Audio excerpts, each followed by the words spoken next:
should I create an ebook or should I create an e-course topic? But as we were prepping, uh, Ed mentioned something that I think is worth exploring a bit further, and he was talking about the SMIQ that he's running. He'll give us an update shortly, and how that's important for him to define his brand and to create or build. I think was the word that you used. That build Yeah. a brand. Yeah.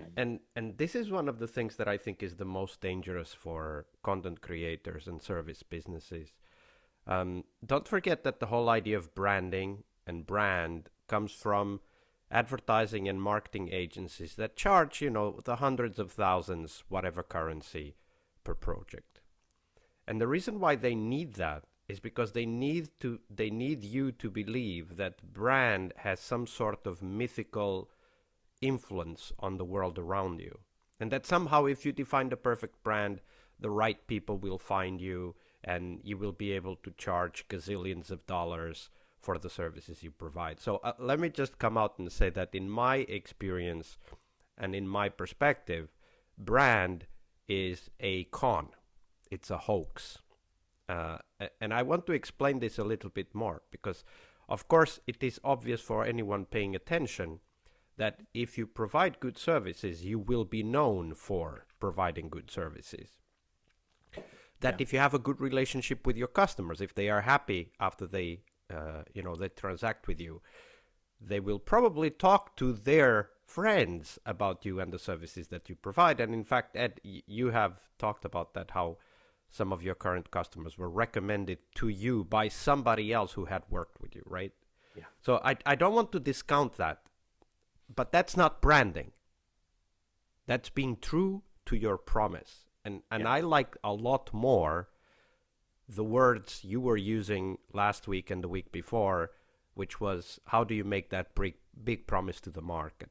And I think that the word promise is much more useful and productive for us to think about what we need to do than the word brand. And I want to say that brand is a hoax. There's no such thing. There's either something you deliver based on a promise you made, because you don't do a business transaction if there's no promise, right? Nobody will do anything with you if they don't believe you can deliver value to them. So I think it's very important for us to talk about what's the promise, what are you promising your customers and your prospects. Yeah. But I want to differentiate that from branding, which is what big advertising and marketing companies talk about, that costs a lot of money and actually has no value. People Yeah. drink Coke not because of the brand, but because it's Fun. tasty. Yeah. It's gazillions of sugar per milliliter of liquid. Of course, they're going to drink it, right? Yeah. Yeah. Yeah. I think that's a good catch. The brand, I don't know why I use the word brand. However, the way I look at brand and marketing, after spending 6, 7 years in direct response, which is more like a hardcore marketing, where you see the reaction of a person immediately. Uh, so I get the feedback pretty fast. Um, my understanding is that marketing and branding are kind of sheep in the this or wolf in the skin of sheep term, like a soft term to get a buy-in from the market. The real thing that's happening there is propaganda, and what propaganda is, one is engineering of, let's say there are books about it, engineering of consent or engineering of a way, particular way people, the companies want you to think about them. And taking the philosophy of honest marketing, I think it's much more honest if you look at marketing from propaganda. Okay, what propaganda am I going to do? Uh, Again, comes down to the promise. What promise you want to be known for? And that's one of the biggest impacts that I have in my life, in my way of thinking, working with you, Vasco, is like, how do you want to be seen? I mean, it's more important what you want to be seen than what you want to do. And that was my personal struggle for quite And a long time. this is very important because the way you are seen is only visible through the eyes of your customer. And this is very important because this establishes a completely different perspective to what is known as branding, right? Like branding is what I want others to see me as. So I'm going to create this campaigns or messages and choose colors and whatever to elicit some feelings or whatever. But when we talk about promises is, what do I want my customer to think it is possible to achieve when working with me? And here the key difference is what they want to achieve. And this is what we talk about in the 48-hour book method, which is the SMIQ and understanding the customer's goals and making promises based on what the customer's goals are. And we also make this dichotomy that we talked about last week, which is this idea that it's the customer's job to know what problem they are facing, and it is our job to know what the solution looks like for that problem, right? And we can't ask customers for what the solution should look like. And of course, we can't expect customers to tell us what is the solution they will want, but we can talk about what is the problem we're solving. And I think this is very powerful because, now coming back to the whole idea of honest marketing, because business is all about people relationships. Now, I understand it's kind of hard to believe that in the internet age where you're talking to the infinite masses, right? The anonymous masses out there. But the relationship with your customers comes from the services you deliver. Like if they buy a book from you, which of course, you don't know who they are, right? Unless they buy it directly from you. You don't know who they are. If they buy it on Amazon, how do you know?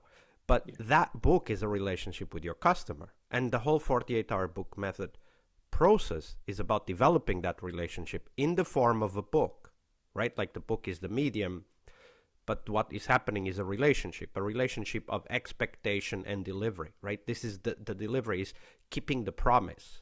The expectation is the promise itself, right? Like, so this is what we need to talk about. And I think that for your business, Ed, one of the things that is very important, and you've done that through the SMIQ, and maybe we dive into that now, you need to understand what is the promise that your customers want you to make. Not the one you want to make, but what is the one they want you to make. And of course, the promise has to do with the problem they struggle with and the types of solutions you can contribute, right? So there is a filtering that you need to do. There is kind of creative work for you to come up with that promise based on your skills and your experience. Yeah. I think a lot of struggle was due to what you just said, taking that lightly. What I mean by that is it feels so real that we know what our customer wants or what we are serving our customer. And there's something that you said very, very clearly early on when we started working, and I think I took it lightly for most of those years, was you don't define what you do. Your customers define what you do. And this is so real. In the recent survey that I did, was I thought that I'm giving them as a consultant or a freelancing service with an innovative business model where there's some part of revenues coming through on a recurring basis as a residual income and stuff like that. And I thought I'm providing them with product management services or marketing management services or a combination of those. But the survey that I did changed the game for me in a way that the people that I was thinking, I was talking to them, I was looking at them, and I thought I know who they are. And I thought they're people who are starting businesses. I'm helping them with their marketing and product in starting businesses. What it turned out after doing these interviews is that they are actually investors. The competition that I have is not other marketers or product manager, product developers, or the companies that sell online courses or online course platforms and stuff like that. My competition is people who are investing like real estate investment companies, startup companies. So the closest I can say that the service that I provide comes to is a business incubator or a business accelerator. The key difference and it's okay. So now you're using keywords, which is important when we want to shorten the comment. But for our listeners and viewers, we need to break that down. Right. Okay. Right. So let's break that down and let's start with one or two insights you got from the SMIQ last week. For those who didn't watch last week's video. And also there was one third customer you interviewed this week that you're going to talk to us about. And then what that means in the context of the business incubator. But let's forget a little bit the business incubator for now. Right. tell us what you learned from the SMIQ, and specifically also what this last and third interview you did kind of Yeah. created. Yeah. So instead of asking what their challenge is, because Vasco invited me to not to ask future-facing questions, but instead ask their look at their behavior in the past. So I asked them, what else? What are they trying to achieve with the service that I'm providing them, and what have they tried before they hired me To to achieve the do same those, thing. to achieve the same thing in their life? Yeah. So in other words, what have they tried that didn't work? What is my competition that has disappointed them before? And that's where my unique selling proposition comes from. And it was not something that I could cook up. It's actually what's in my customer's mind, thinking of me, and like, why are they so happy? I mean, it's mind boggling. Like, despite having this disconnect of what I'm thinking I'm providing, they're happy working with me. And I'm like, okay, why? What makes you happy working with me? And then it unpacks. So there are a couple of things that came up, and one thing very clearly came up is that these people are not startups. These people are not starting their service-based business or Yeah, a and business tell for the us a first little time. bit more, because it's not just that they are not startups. It's actually something else. So what are they? What businesses are they representing? Yeah, they are investors. They are investors. So Okay, but that's already a translation, right? right, But in the SMIQ, they didn't say we are investors, right? They told you no, a story. no, They yeah, talked they about didn't. what they were Yeah, doing. So tell us right. about that. Right. Okay. So the way they describe is a couple of words that means the same at different intensity. Burnout, too much work, working all the time, don't want to work with clients, or don't want to travel a lot, and stuff like that. So the base idea is they're reaching a point where they're like, I'm tired. Like they have no problem getting clients. They have And no this is the problem. key thing. They're Yeah. already successful as a Yeah. business. They're not business starters. They're already successful as businesses. Yeah, yeah. They're at a stage where a good juicy client would come their way, and they're not in the mood, and they'll say like, "Yeah, go to the next person." You know, they wouldn't mind doing it. So they're at a stage where their struggle is not how to get money or how to, um, uh, serve clients and how to get clients and all those things. Their biggest problem is how can I get more time to relax? How can I just relax? How can I just take a breather? How can I spend time with my family?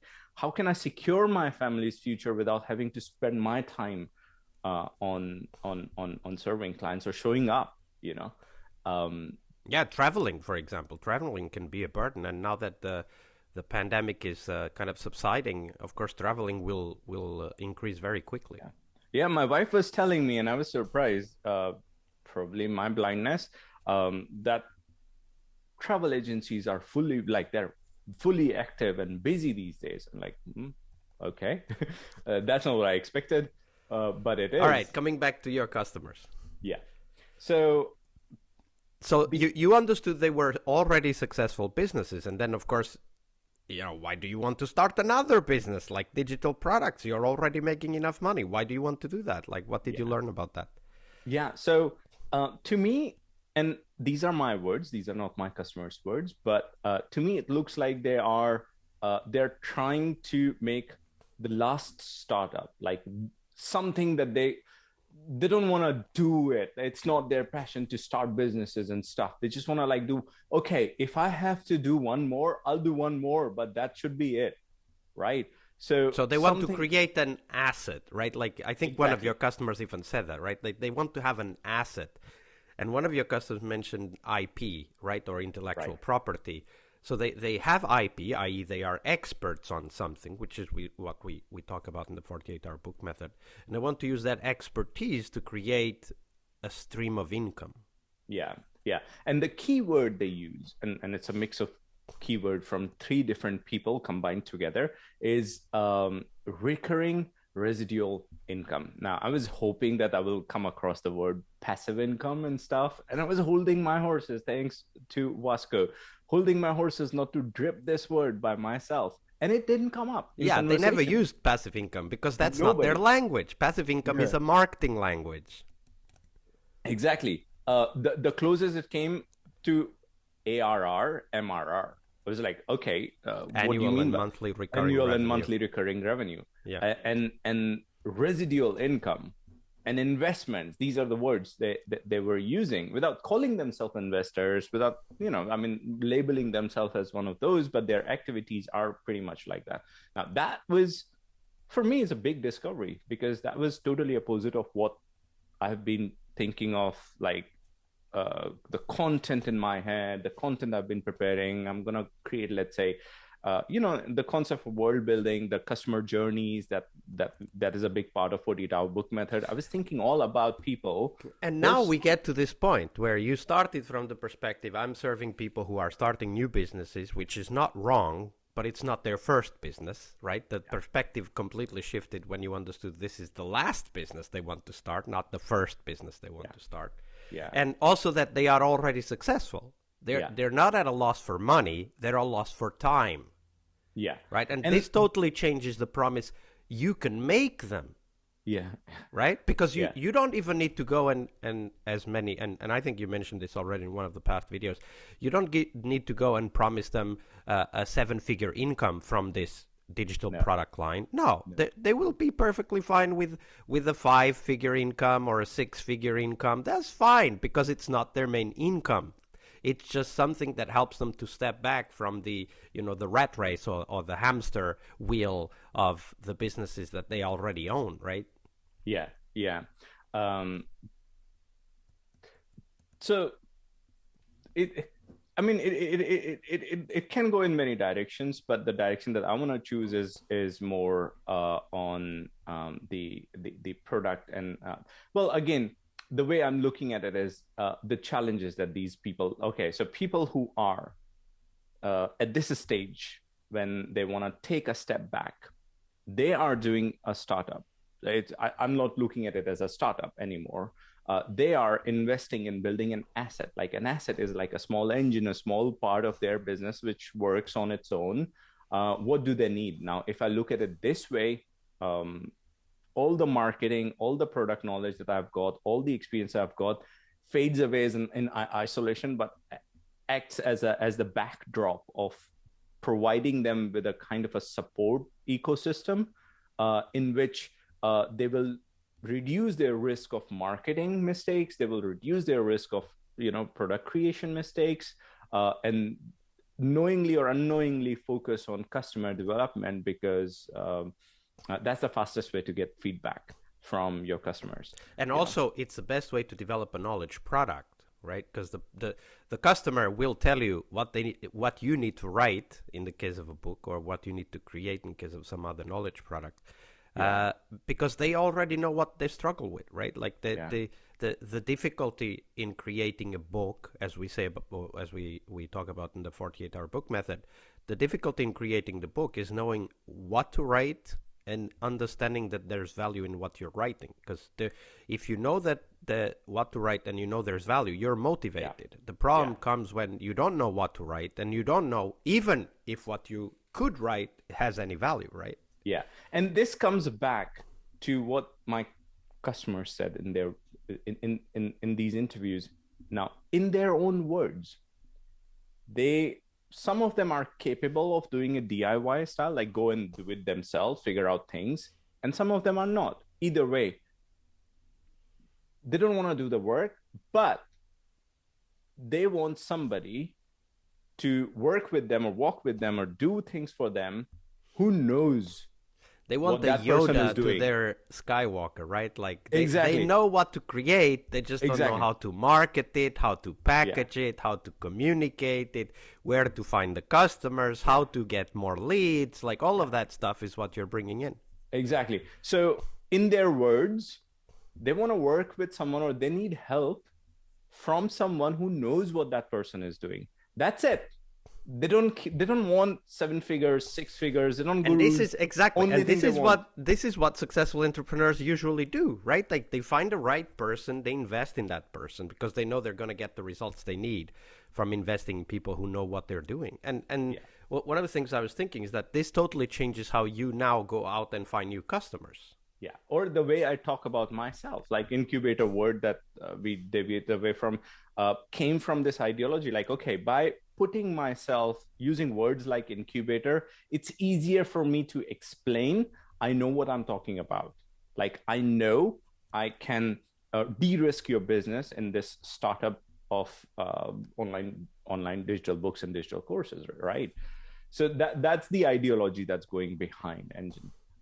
It's funny that Vasco, I didn't connected this dot before we were on this call, but this is how it's connected with the idea of how I jumped to the idea of a business incubator or accelerators. Yeah, Yeah, because what we are now trying to do is to help a customer who already has the money but does not have the time, right? yeah, That's why they yeah, need to hire someone. Has the money, does not have the time to create a knowledge product around knowledge they already have. They don't need to go exactly. and do research. They just need to package it in a way and communicate it in a way that has meaning for their customers. Yeah, yeah. Um, I mean, it's difficult. I mean, to me, it for a long time it sounded like, again, curse of knowledge sounded like it's an easy thing to do. Because this is what I've supported. All the people I've worked with are like, for example, yourself. You have a library of courses, you have a library of books and stuff. So for me, it's like I've been around people who have been doing it for some time. So it's very easy to believe that the beginning stages of the people at the beginning stage of this knowledge doesn't exist. Maybe it's easy for everyone, but that's where I was wrong.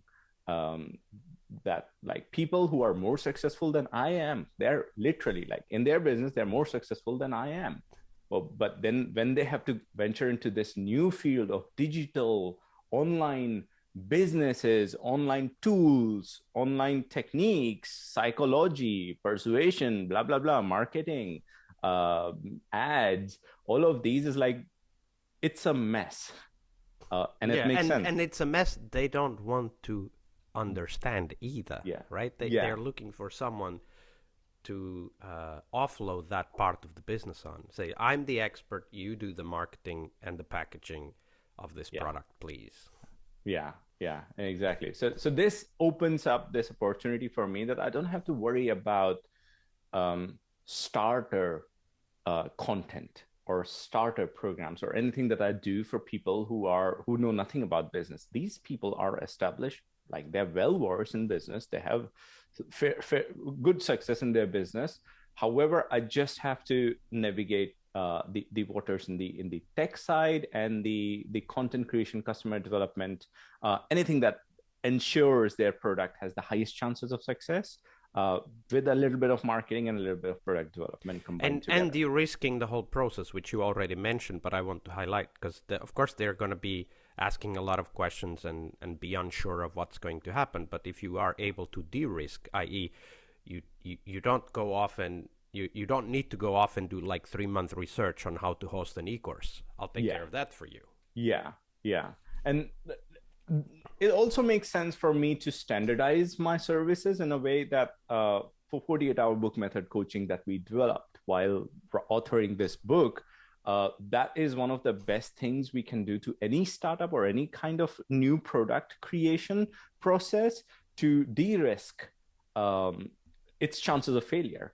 And what I want to do, I'm working on doing it, is standardize it that any customer who will work with me, any client who will work with me, has to go through 48-hour book method as a standard, coaching method as a Yeah, standard. because it helps them understand what they are providing, because they have the same problem we had when we wrote the book, which is understand your avatar, understand what are their goals and their challenges, and create something that helps them reach their Yeah, goals and yeah, overcome their yeah, challenges. I think that there's a lot of value in that, and not only from the standardization point of view, which of course there is even in that, but also because it opens up the conversation to what they need to do in order to create a product you can then market, right. right? Because the Yeah, opposite is what we call push marketing, which is they come to you and say, here's an e-course, here's a book, now go and sell it. And yeah, that's not marketing anymore. That yeah, is purely propaganda. Like there's no ability to help customers yeah, anymore because the content is done. Like yeah, you can't just go and change it because it's not yeah, your content. So yeah, like this is very important. from the standardization perspective, but it's also very important because it brings some core aspects of product management and product development to your customers who are now starting to develop products. Yeah, exactly. I mean, without this help, think about them as product managers, accidental or secret Accidental, yeah, and most accidental product project managers managers are without any accidental. training. Yeah, exactly, So exactly. it's like entrepreneurs have to go through. Entrepreneurs are also project managers, and most of them are project managers without any training. That was definitely one of I was one of them. But this is how it goes. So entrepreneurship is like you're a marketer, you're a team leader, you're a project manager, you're also a product manager, you're also a customer developer, you're also a support staff. But how many of these functions you have trained in? Um, Yeah. Not And many. and one of the things you said about your customers is very important. Like you need to understand where your strengths are and then you need to offload the rest of the work. Yeah, Right? And if your strengths are in understanding the business and creating content, then you're probably not the strongest at packaging the content. right. Right? Yeah, Because yeah, packaging is a specific skill, right? It's a product management skill, it's a product development or product delivery skill, but it's yeah, not necessarily a product generation yeah, skill, yeah, right? Like it's not, for example, yeah, an expert in the content may not know how to phrase the content in order to help certain specific customers. So this is very important. yeah. And And and I think that this it's is where from your the standardization perspective, I think this is one of the values you bring, which is that you have the knowledge, but you don't need to worry about how to package it. I can help you with that. yeah, yeah, exactly. And this is where your words also fit in again that most or almost all entrepreneurs don't realize, which is even when it comes to packaging your product, it's not you who defines what your product is, what your package is. It's your customer who defines what does this package means in their head. Only they can tell you. And the process 48-hour book method, the way we have developed it, it's a core of customer creation process where you unpack what's going on in their head. And this is the stage where I am myself right now. Even after knowing this about my customer, I discovered what I only know is who's my customer now and what are their big picture goals.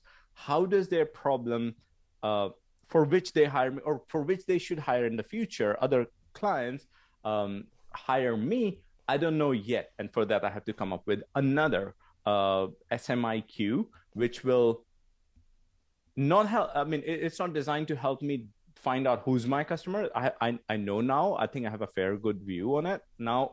With this kind of customers, what challenge they describe they're feeling right now, which I can with this idea of business incubation help them. Yeah, You know. exactly. And we'll talk more about that in the next video. We need to wrap up. But one of the things that I do want to open up a little bit, which you just mentioned, is that SMIQ is a very powerful tool. And last week we were talking about, how do we dig into, how do we understand what our customers are trying to do? This is very important because without that, we can't even build the SMIQ, right? So that's why last week we were talking about what did you do in the past to achieve the same goal you currently have, right? Right. Yeah. And then through that, you can kind of translate the goal into something concrete that you can then build into the SMIQ survey.